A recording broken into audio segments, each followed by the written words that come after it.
નમસ્કાર, YNN ન્યૂઝમાં આપનું સ્વાગત છે। સમાચારમાં વાત કરીએ તો વાઘોડિયા વિધાનસભાના પૂર્વ ધારાસભ્ય મધુ શ્રીવાસ્તવે જાહેરાત કરી છે કે તેઓ આવનારી તમામ ચૂંટણી કોર્પોરેશન થતા સ્થાનિક સ્વરાજની ચૂંટણીમાં ત્રીજો પક્ષ ઉભો કરશે। તેમણે જણાવ્યું કે પ્રજાના હિતમાં સાચા અર્થમાં વિકાસ થાય અને ભ્રષ્ટાચાર નાબૂદ થાય તે માટે દરેક વોર્ડમાં પોતાના ઉમેદવારો ઊભા કરવામાં આવશે।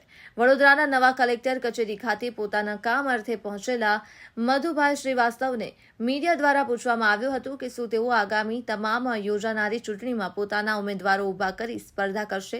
ત્યારે મધુભાઈએ સ્પષ્ટ શબ્દોમાં કહ્યું હતું કે હા, અમે પ્રજાના કામ માટે આગળ આવી ત્રીજો વિકલ્પ આપીશું, જેથી લોકોને સાચી સેવા અને વિકાસલક્ષી નેતૃત્વ મળી રહે।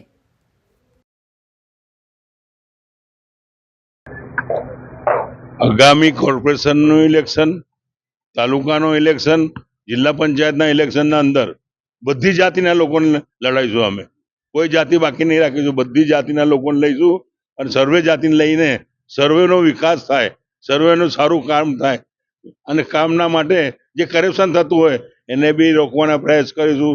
જે ભ્રષ્ટાચાર ચાલે છે એને બી રોકવાનો પ્રયત્ન કરીશું અને 2 નંબરના ધંધા ચાલે છે એને બી બંધ કરવાનો પ્રયત્ન કરીશું।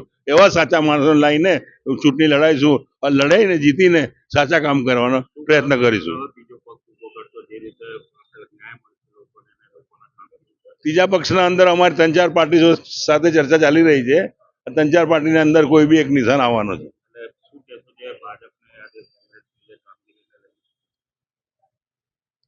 ભાજપને કોંગ્રેસના વિરોધમાં કહેવા નથી માંગતો, પણ ભાજપને કોંગ્રેસના અંદર જે કામ કરનારા ભ્રષ્ટાચાર કરી રહ્યા છે એમને ઉઘડો પાડવાનો પ્રયત્ન કરીશું।